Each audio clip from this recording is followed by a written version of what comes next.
अर्थ संग्रह ग्रंथ में पेज नंबर 136, पुष्पिका नंबर 43 विचार चल रहा है प्रवृत्ति क्रम का। बराबर जी। तो कल प्रवृत्ति क्रम की व्याख्या बताई थी, उदाहरण भी बताया था। क्या कहा था कि सह प्रयुज्यमानेषु प्रधानेषु सन्निपातिनाम अंगानाम आवृत्त्यानुष्ठाने कर्तव्ये ही द्वितीयादि पदार्थानाम। तो कैसा पढ़ेंगे यहाँ पर? ही उसके आगे वाला शब्द लेंगे पहले। प्रथमानुष्ठित पदार्थ क्रमात् द्वितीयादि पदार्थानाम यह क्रमः सह प्रवृत्ति क्रमः बताया था। ठीक। सह प्रयुज्यमानेषु प्रधानेषु अंगों के साथ अनुष्ठान किया जाने वाले जो प्रधान कर्म, उनको जब साथ साथ अनुष्ठान करना रहता है तब उस समय जो सन्निपत्योपकारक अंग है उसके लिए यहाँ पर शब्द दिया सन्निपाती नाम अंगानाम। उन अंगों का आवृत्त्यानुष्ठाने कर्तव्य, प्रत्येक प्रति प्रधान के लिए उस द्रव्य का और उस द्रव्य के संबंधी अंगों का, जिसको कहते सन्निपत्योपकारक अंग, उनका अनुष्ठान करना रहता है। तब प्रथमानुष्ठित पदार्थ क्रमात्, तो उनमें से प्रथम अनुष्ठित जो पदार्थ क्रम है, क्रिया है, उसी क्रम से द्वितीयादि पदार्थानाम, द्वितीयादि पदार्थों का जो क्रम, उसको कहते हैं क्या जी? प्रवृत्ति क्रम। हुआ ना? तो उदाहरण दिया था, यथा प्रजापत्य पश्वंगेषु, ये बताया था। तो प्रजापति है देवता, जिसकी ऐसा जो याग उसका नाम है प्राजापत्य याग, वही पशु याग है। तो प्राजापत्य नाम का पशु याग है कि नहीं? तो उस याग के अंगभूत द्रव्य जो पशु और उन पशु के संबंधी क्रिया होती है, कर्म होते हैं, उसको कहेंगे सन्निपत्योपकारक अंग। क्योंकि सन्निपत्योपकारक अंग उसी को कहते हैं, किसको? यागीय जो द्रव्य, याग के संबंधी जो द्रव्य, जैसे व्रीहि असेल, पुरोडास असेल या पशु असेल, है कि नहीं? और उस द्रव्य के उद्देश्य से विधान किया जाने वाला जो कर्म, उसको कहते हैं क्या जी? सन्निपत्योपकारक अंग।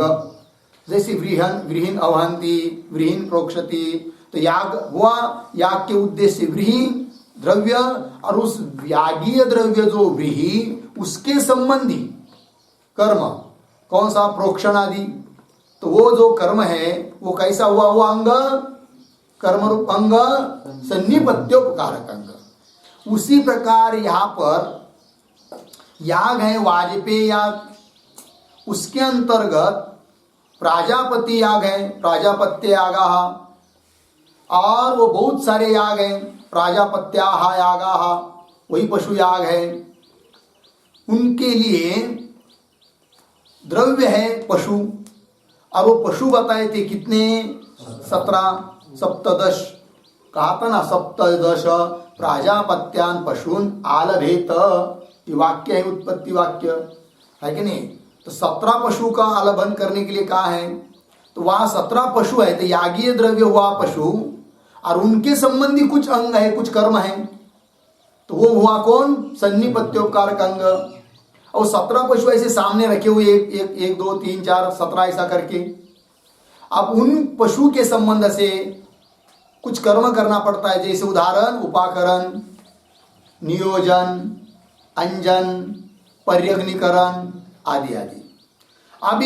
अब सभी इन अंगों का अनुष्ठान एक साथ तो होगा नहीं, और 17 पशु का करना है, तो फिर उसमें से जिस किसी एक पशु को पकड़ना पड़ेगा, जो भी हो, पहला हो, दूसरा हो, 10 हो, किसी एक को पकड़ लिया। तो वहां से जब शुरू कर दिया उपाकरण, फिर वो पूरे बाकी के 16 का उपाकरण करके करना है।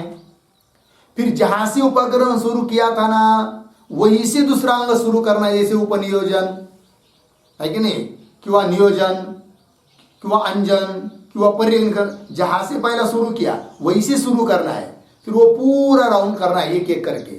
तो ये जो अंगों का क्रम निश्चित हो रहा है, सन्निपत्योपकारक अंगों का क्रम, इसके लिए इस क्रम का निर्णायक प्रमाण कौन सा? प्रवृत्ति नाम का प्रमाण, यही बताया है। ठीक है, अब पंक्ति देखिए पुस्तक में।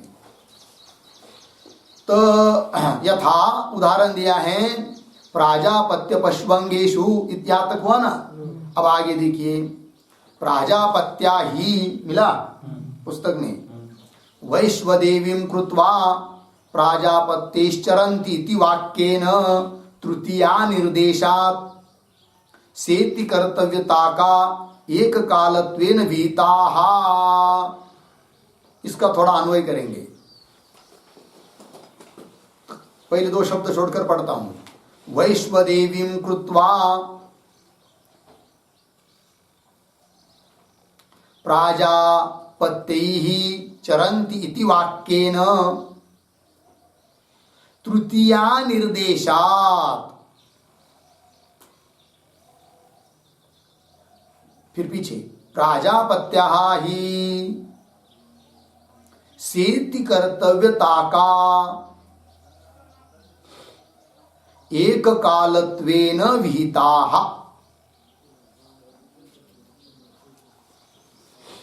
हो गया जी। अर्थ देखिए, वैश्वदेवीं कृत्वा, वैश्वदेवी में क्या चीज है जी? तो लिखिए, विश्वे देवानाम इष्टिः इष्टिम,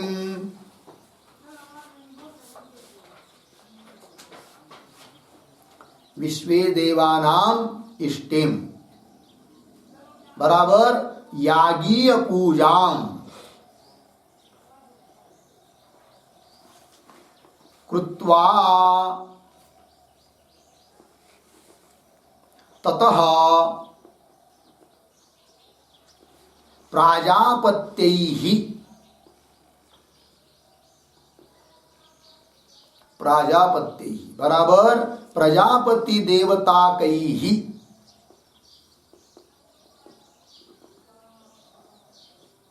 प्रजापति देवताकैः सप्तदश पशुभिः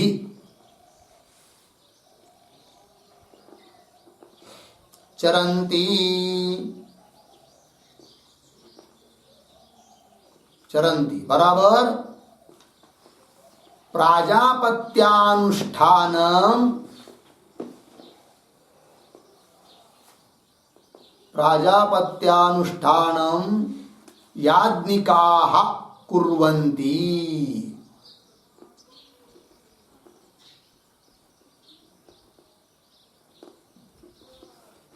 हो गया। देखिए भाई, वैश्वदेवी मतलब विश्वे देवानाम इष्टिम, विश्वदेव के संबंधी जो इष्टि, इष्टि नाम यागीय पूजा, उसको करके वैश्वादेवीं कृत्वा करके, उसके बाद फिर प्राजापत्य ही चरंती, तो प्राजापत्य का मतलब लिख दिया, प्रजापति देवता का ही, प्रजापति है देवता जिनकी, ऐसे सप्तदश पशुओं के द्वारा चरंती, चरंती मतलब क्या? प्राजापत्यानुष्ठानम कुर्वन्ति याज्ञिकाः, याज्ञिक लोग प्राजापत्य का अनुष्ठान करते हैं, है कि नहीं? तो देखिए, तो यहां पर तृतीया विभक्ति आई है, क्या? प्राजापत्य ही। इस तृतीया विभक्ति के द्वारा क्या द्योतित हो रहा है जी? तो लिखा है मूल में, प्राजापत्य चरन्ति इति वाक्येन तृतीया निर्देशात्, तृतीया के निर्देश से क्या पता चल रहा है? सेति कर्तव्यता का एक कालत्वेन विहिताः कौन? प्राजापत्याः, है कि नहीं? तृतीया निर्देशात् प्राजापत्य ही यहाँ पर तृतीया ही इस वाक्य में, वैश्वादेवीं कृत्वा प्राजापत्य चरन्ति, इस वाक्य में जो तृतीया विभक्ति आई है उस तृतीया विभक्ति से बोध हो रहा है क्या कि प्राजापत्याः, प्राजापत्य नामक याग सेति कर्तव्यता कहा, इति कर्तव्यता के साथ साथ एक कालत्वेन विहिता, एक काल में ही करने चाहिए, ऐसा बोध हो रहा है। किस वाक्य से? वैश्वादेवीं कृत्वा प्रजापति चरन्ति, उसमें से भी, उसमें भी कौन शब्द से? तृतीया विभक्ति से, तृतीया निर्देशा हुआ कि नहीं? ये बोध हो रहा है। क्या बोध हो रहा है जी? प्राजापत्य नामक याग करने हैं, कई 17 याग, पशु याग, उसके लिए 17 पशु है, और वो कैसे करना है? सेति कर्तव्यता का एक कालत्वेन विहिता, सेति कर्तव्यता का, इसका अर्थ लिखिए। इति कर्तव्यतात्वेन सहिताः,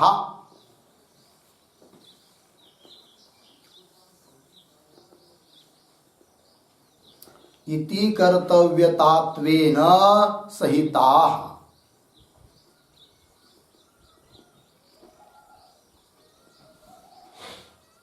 हो गया। इति कर्तव्यता के साथ साथ एक कालत्वेन, एक कालत्वेन का अर्थ लिखिए एक काल कर्तव्यतया,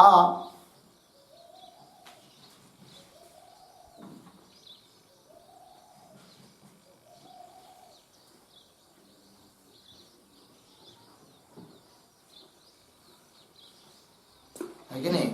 एक कालत्वेन,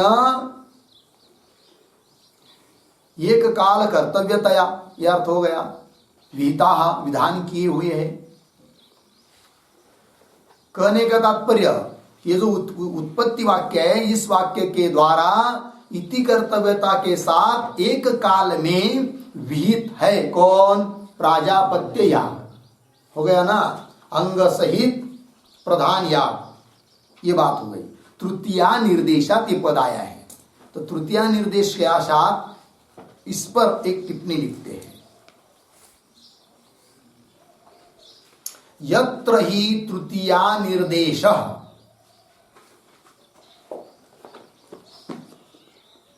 यत्र ही तृतीया निर्देश, तत्र तत्र प्रकृत्यर्थस्य, प्रकृत्यर्थस्य करणत्वम् अवगम्यते,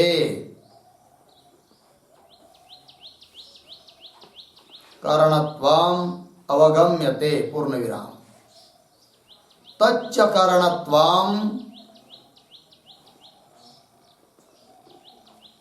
तच्च करणत्वम् फलजनकत्व रूपम्,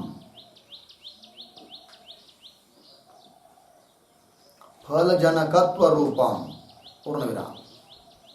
फलजनकत्वं च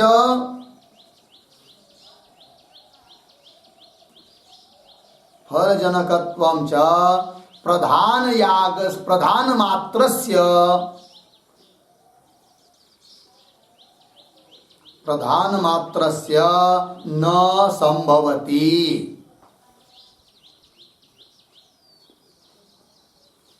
न संभवति इति अंग सहितस्य एव, इति अंग सहितस्य एव प्रधानस्य तद्वक्तव्यम्,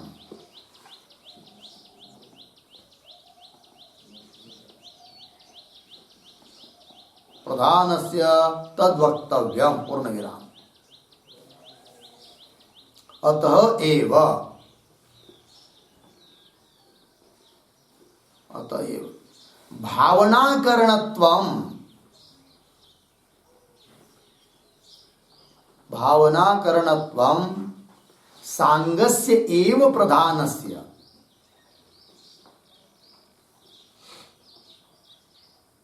सांगस्य एव प्रधानस्य न तु प्रधानमात्रस्य, न तो प्रधानमात्रस्य पूर्णविराम। अनया रीत्या,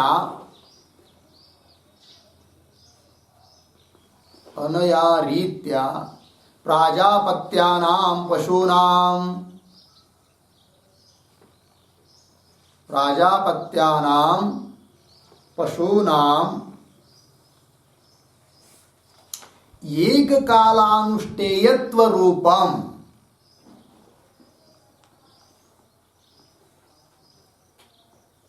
एककालानुष्ठेयत्व रूपम साहित्यम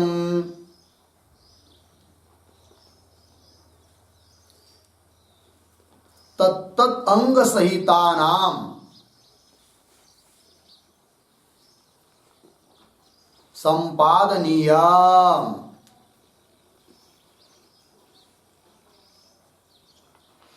संपादनीयम् इति आह सेति कर्तव्यता का इति।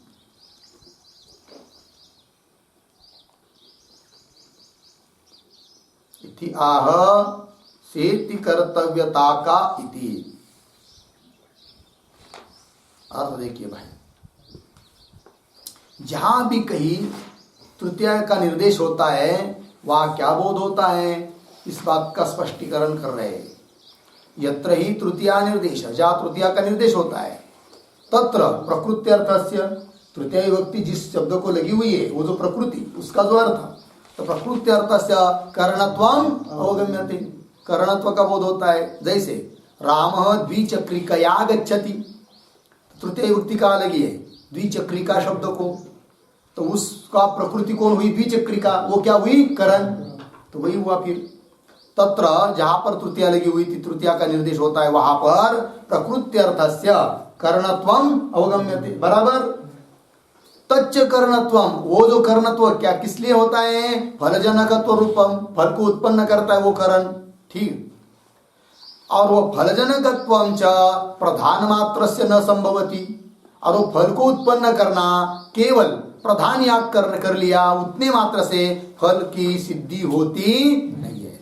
फिर क्या करना पड़ता है जी, अंग सहित प्रधान का अनुष्ठान करना पड़ता है, तब जाकर फल की क्या होती है, सिद्धि होती है। बात समझ में आ रही है।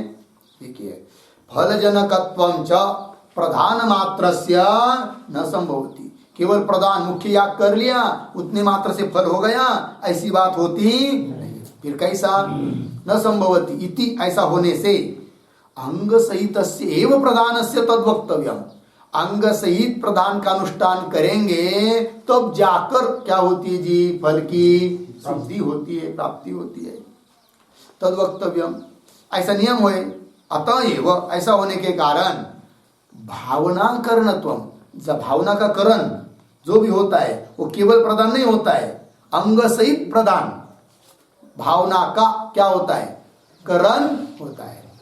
जिसकी जिस आकांक्षा की पूर्ति होती है किससे, अंग सहित मतलब प्रधान से। जैसे है कि नहीं, कहा जाता है ना, स्वर्ग कामो यजेत, तो स्वर्ग के लिए याग करो, केवल प्रधान याग कर लिया स्वर्ग प्राप्त होगा, ऐसी बात नहीं।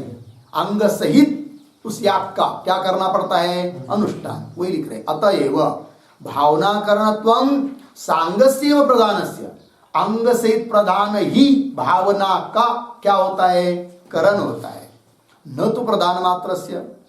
ये रीति है।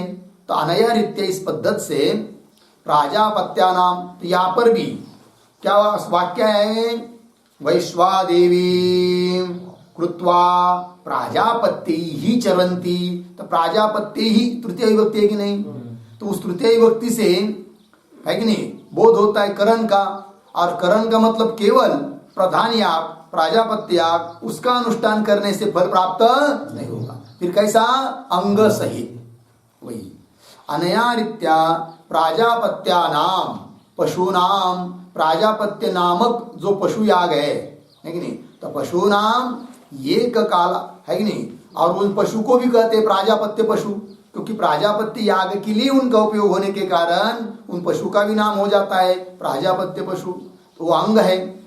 तो देखिए अनया रीत्या प्राजापत्यानाम पशूनाम एक कालानुष्ठेयत्व रूपम साहित्यम, एक काल में उनका अनुष्ठान करना पड़ता है प्रधान सहित अंगों का, ठीक है ना जी। साहित्यम तत्त अंग सहिता नाम संपादनीयम, उस अंग सहित प्रधान का क्या करना पड़ता है अनुष्ठान। इसी बात का स्पष्टीकरण के लिए यहाँ पर पद आया है सेति कर्तव्यता का, तृतीया के निर्देश के कारण। पंक्ति देखिए मूल में, तृतीया निर्देशात प्राजापत्या ही सेति कर्तव्यता का मतलब इति कर्तव्यता के साथ साथ एक कालत्वेन विहिता, एक काल में उनका विधान हुआ है। कहने का तात्पर्य यहाँ पर प्राजापत्य यागों का विधान है, किंतु केवल प्राजापत्य जो प्रधान याग उनका विधान नहीं है, तो उनके अंग जो पशु वगैरह उनके साथ उनका विधान है। इतना बात पता चली। तो चलिए, तो यागीय द्रव्य कौन हो जाएंगे फिर अब पशु है कि नहीं, और उनके संबंधी जो क्रिया उनको कहेंगे क्या सन्निपत्योपकारक अंग। अब देखिए, अब उनका क्रम निर्णय करना है, तो उनके क्रम का निर्णय करने के लिए प्रमाण है यहाँ पर कौन सा प्रवृत्ति, ये बात है। आगे चलिए, अतः तेषाम पुस्तक में मिला, अतः तेषाम, अतः का अर्थ क्या है जी, अतः का अर्थ लिखिए, अतः बराबर प्राजापत्य यागानाम, प्राजापत्य यागानाम एक कालत्वेन विहितत्वात्,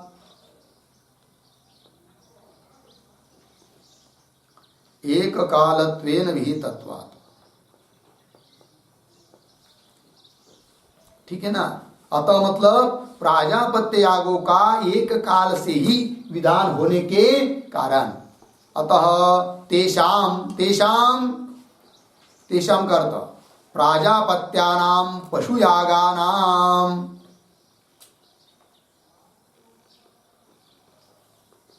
प्राजापत्यानाम पशुयागानाम, प्राजापत्य संज्ञा पशुयाग यागानाम, तद अंगानाम, मूल में पद आया ना तद अंगानाम, तद तद मतलब प्राजापत्य पशु अंगानाम, तो प्राजापत्य याग के अंग कौन है पशु, तो तद शब्द से क्या आएंगे प्राजापत्य पशु।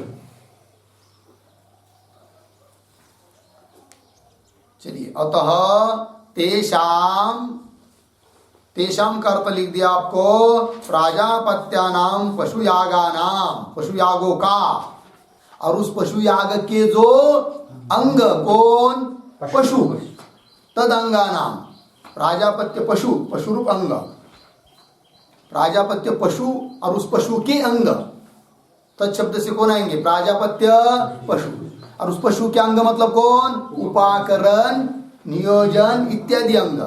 पंक्ति लग रही कि नहीं देखी, पुनः बताता हूं। अतः शब्द का अर्थ समझ में आया, अतः तेषाम, तेषाम प्राजापत्यानाम पशुयागानाम, प्राजापत्य संज्ञक जो पशुयाग, तेषाम तद अंगानाम है कि नहीं, उन प्राजापत्य पशुयाग उनके जो अंग है कि नहीं, तद तद अंगानाम, तद प्राजापत्य पशु, तद शब्द से क्या लेंगे प्राजापत्य पशु, और उसके अंग उपाकरणादि अंगानाम, वही लिखा गया अंगानाम जो उपकरण नियोज प्रवृत्ति नाम दिया कि नहीं स्पष्ट स्पष्ट, उन पशु के भी अंग कौन उपाकरण नियोजन प्रवृत्ति नाम, साहित्यम संपादे संपाद्यम, साथ साथ उनका अनुष्ठान करना पड़ता है।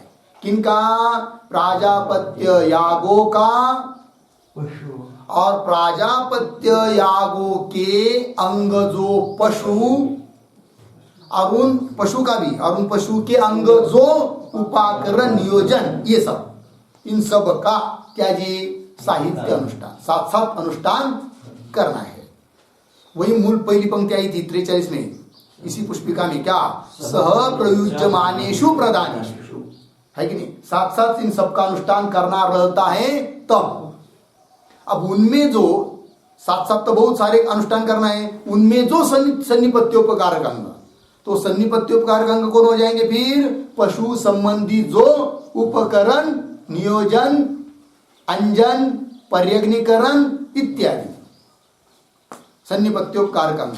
अब देखिए पंक्ति, अतः तेषां तदंगानां च उपाकरण नियोजन प्रवृत्तीनां साहित्यम संपाद्यम, साथ साथ उनका अनुष्ठान करना चाहिए, है कि नहीं? करना पड़ता है।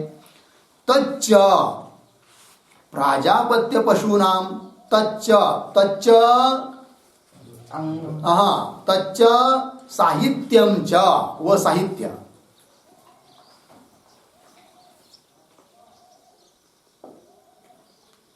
तच्च मतलब साहित्यम च।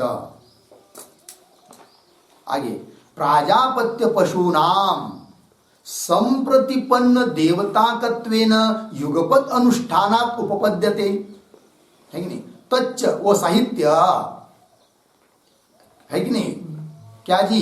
युगपत अनुष्ठानात् उपपद्यते, मिला वाक्य के अंतिम में। युगपत मतलब साथ साथ अनुष्ठान करेंगे तभी उपपन्न होगा।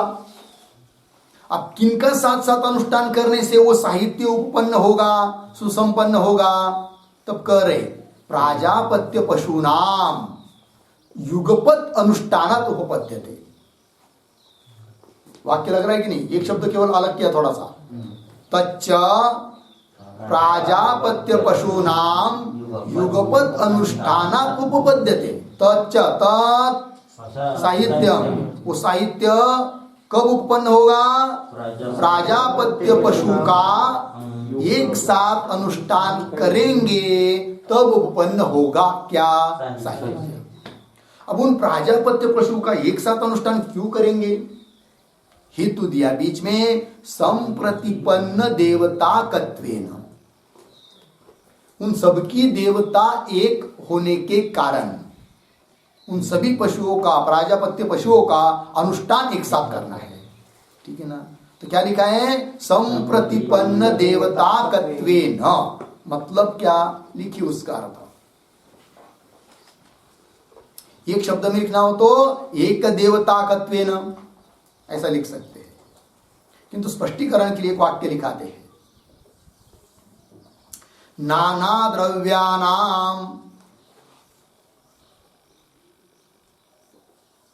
द्रव्याणाम यत्र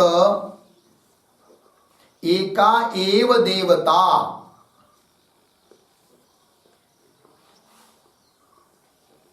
एका एव देवता, तत्र संप्रतिपन्न देवताकं कर्म,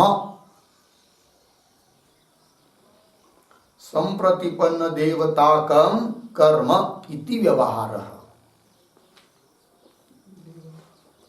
संप्रतिपन्न देवताकं कर्म इति व्यवहारः।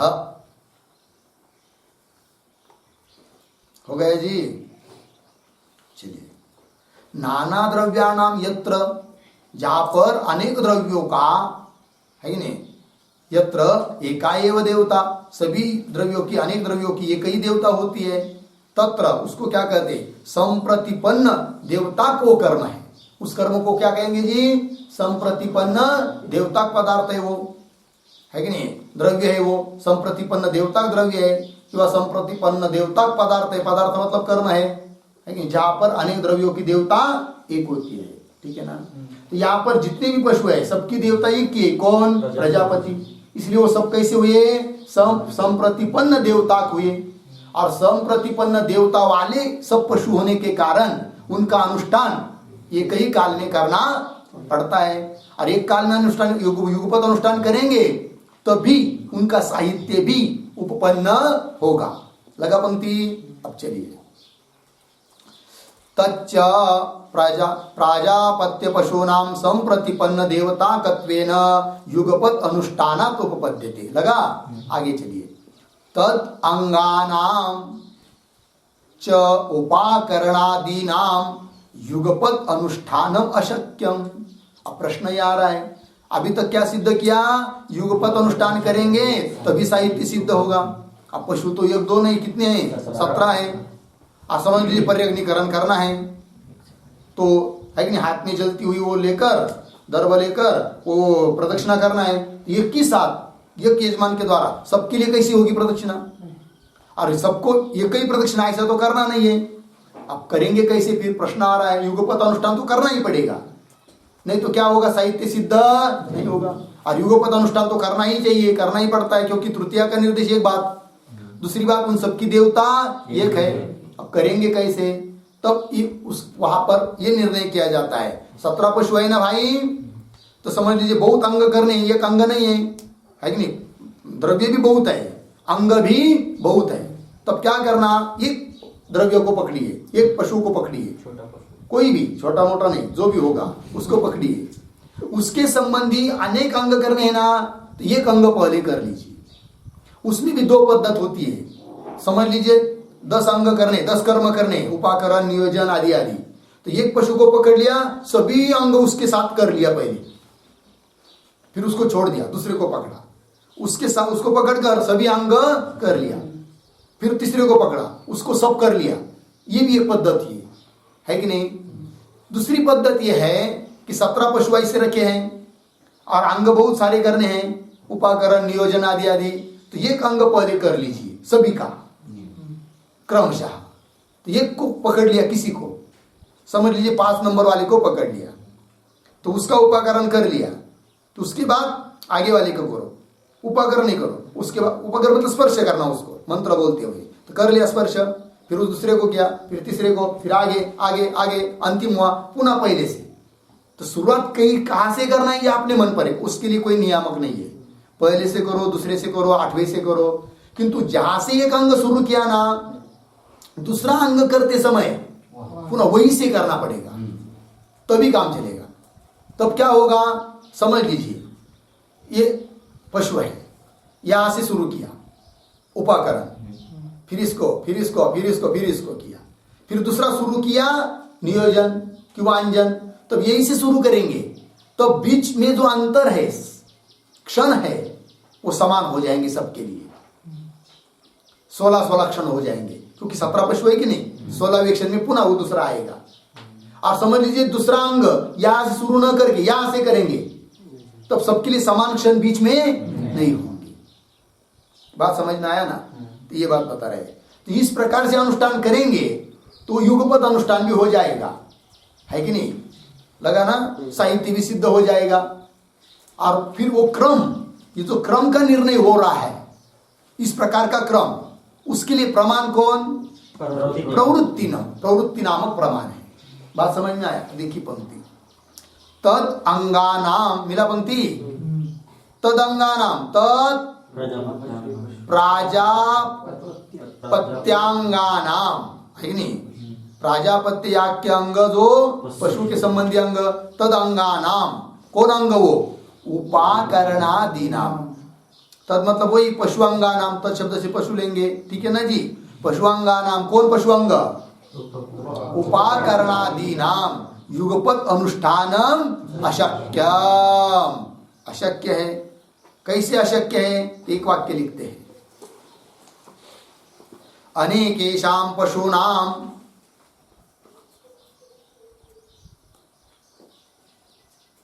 अनेकेशाम पशूनाम उपाकरणम नियोजनम च एकस्मिन् काले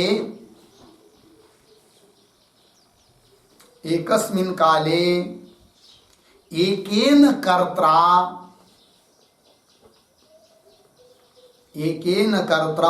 कर्तुम अशक्यम।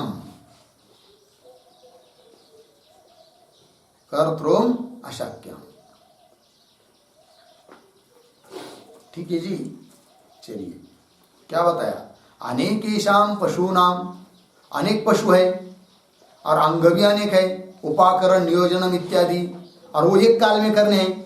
तो अनेक पशु, अनेक अंग और एक काल में करने हैं, तो एक ही कर्ता के द्वारा एक साथ एक काल में हो सकते हैं क्या? अशक्य। वही लिखा फिर युगपत अनुष्ठानम अशक्यम। आप क्या करें फिर? अतः, पुस्तक में मिला पंक्ति, अतः, अतः का अर्थ लिखिए। अतः उपाकरणादीनां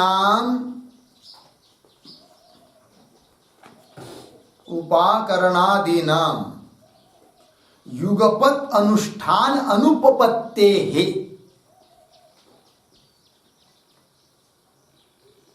युगपत अनुष्ठान अनुपपत्तेः।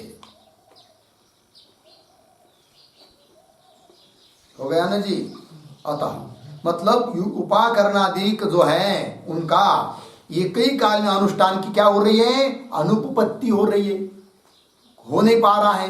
अब क्या करे फिर आगे, तेषाम, तेषाम का अर्थ लिखिए, तेषाम उपाकरणादीनाम,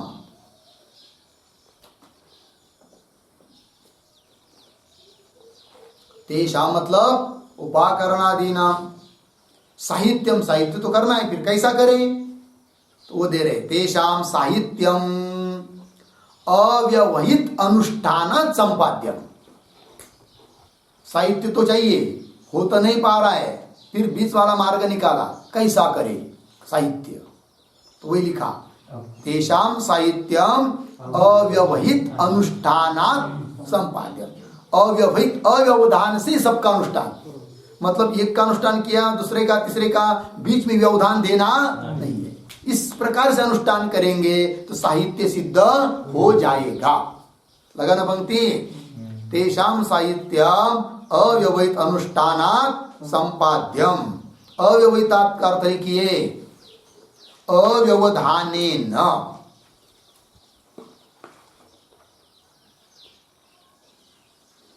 अव्यवहितात् का मतलब अव्यवधानेन बराबर असंबंधी पदार्थ अव्यवधानेन, असंबंधी पदार्था व्यवधानेन, अव्यवधानेन,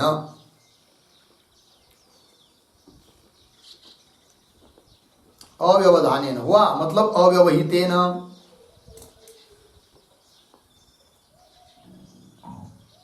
अब देखिए भाई, तो उनका साहित्य का अनुष्ठान कैसा होगा जी, अव्यवधान से होगा, है कि नहीं। मतलब सब एक दूसरे से असंबंधी पदार्थ हैं, अलग अलग पशु हैं, तो असंबंधी पदार्थों का अव्यवधान से अनुष्ठान करेंगे, बीच में व्यवधान नहीं देंगे। साहित्यम अव्यवहितानुष्ठान संपाद्यम होगा ना, हुआ ना। आगे देखिए पंक्ति पुस्तक में, ततश्च आया ना, ततश्च जगह चाहिए तच्च, ततश्च नहीं चाहिए, वापस चाहिए तच्च।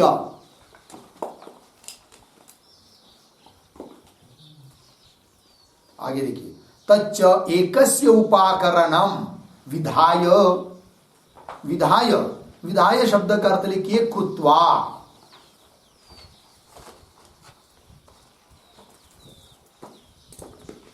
हुआ ना।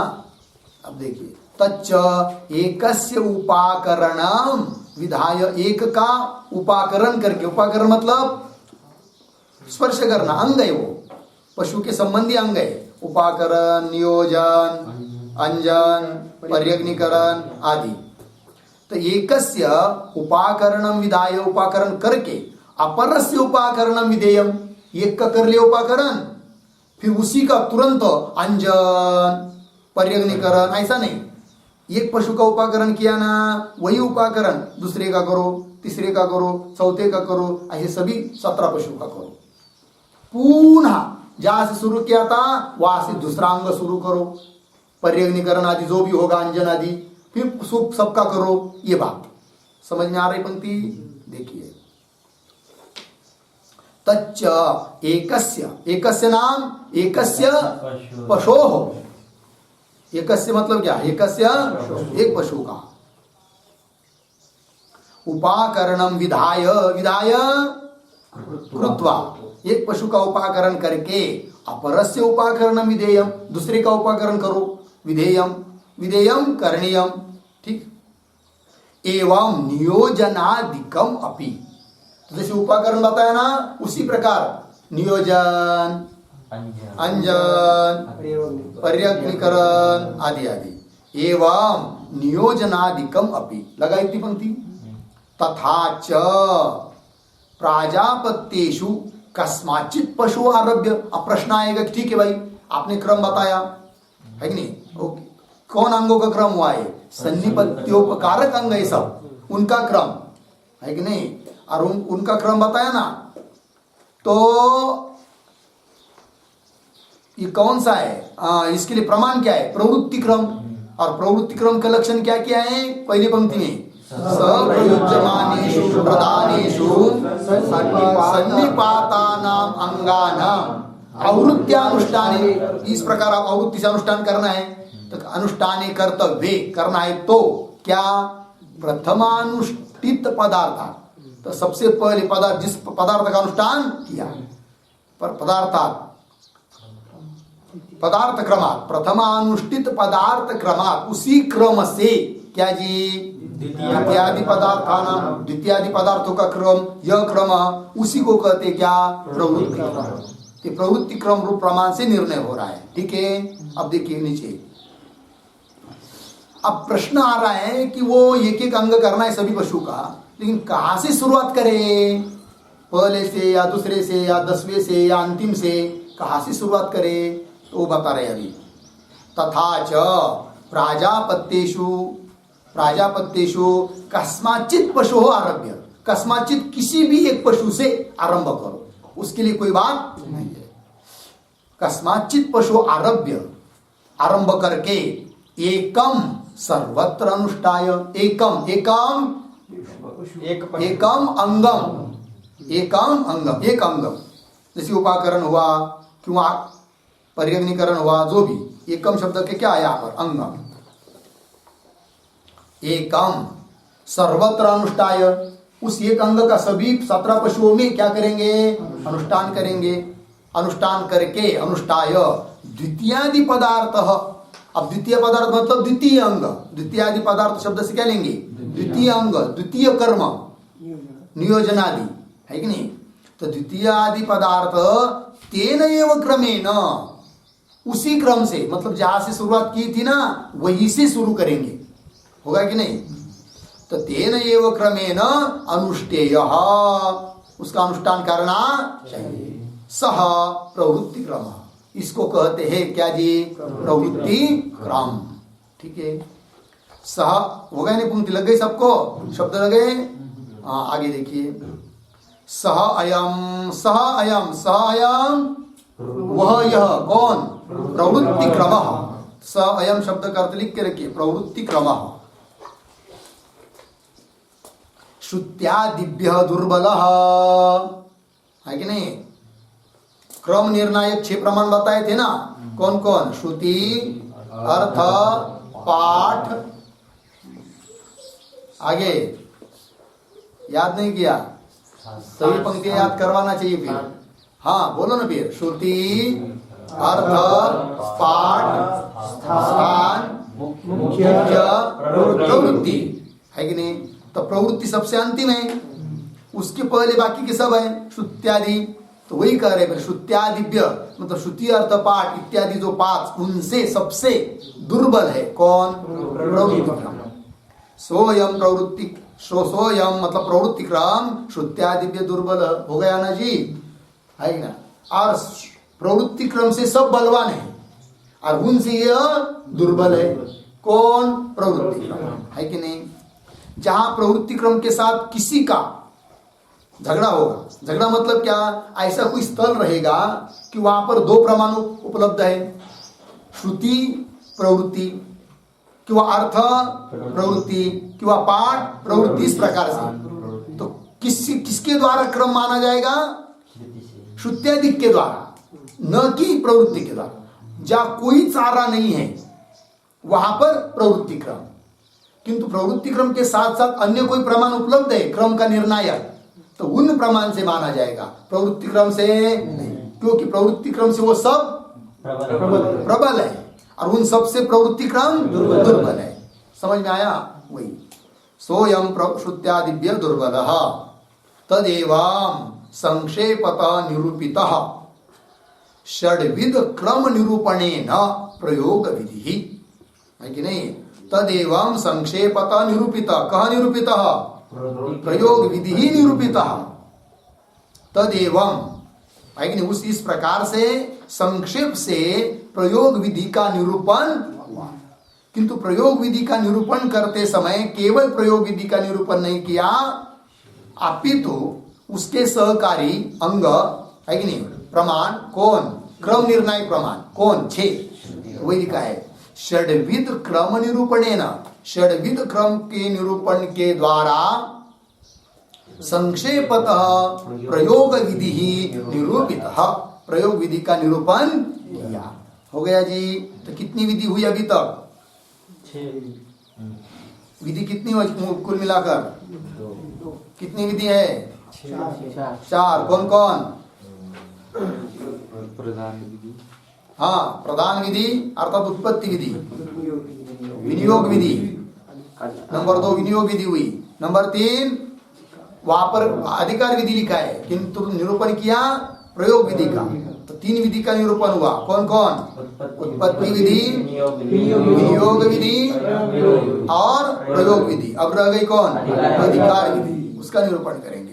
जब विधि का निरूपण समाप्त होगा तब किसका निरूपण आएगा? मंत्र का। क्यों? वेद का 5 भागनी वाक्य है। कौन कौन? विधि, मंत्र, नामधेय, निषेध, अर्थवाद, है कि नहीं। अब विधि के 4 वेद बताए थे, तो उनमें से 3 विधि का निरूपण हुआ, रह गई 1 अधिकार विधि। फिर विधि प्रकरण पूरा हुआ। फिर उसके बाद विधि के बाद मंत्र आएगा, फिर नामधेय, फिर निषेध, फिर अर्थवाद। समझ में आया ना जी? अर्थवाद हुआ, ग्रंथ पूरा हो जाएगा। लगा कि नहीं? तर्क संग्रह की तरह 7 पदार्थ, द्रव्य, गुण, कर्म, सामान्य, विशेष, समवाय, फिर द्रव्य का निरूपण हुआ, फिर गुण का हुआ। ऐसा करते करते एक फिर बीच में बुद्धि का बहुत विस्तार हुआ, है कि नहीं। फिर उसके बाद बचे हुए गुण बताए, फिर बाकी के पदार्थ बताए, हुआ कि नहीं। चलिए उस प्रकार है। आगे चलिए। स अयम श्रुत्यादिभ्य दुर्बल तदेवं संक्षेपतः निरूपितः षड्विध क्रम निरूपणेन प्रयोग विधि। हो गया। यहाँ पर 5वें अध्याय का विचार पूर्ण हो गया।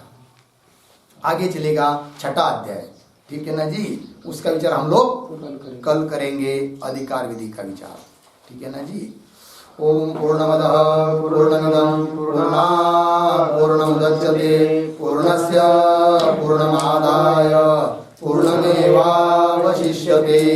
ओम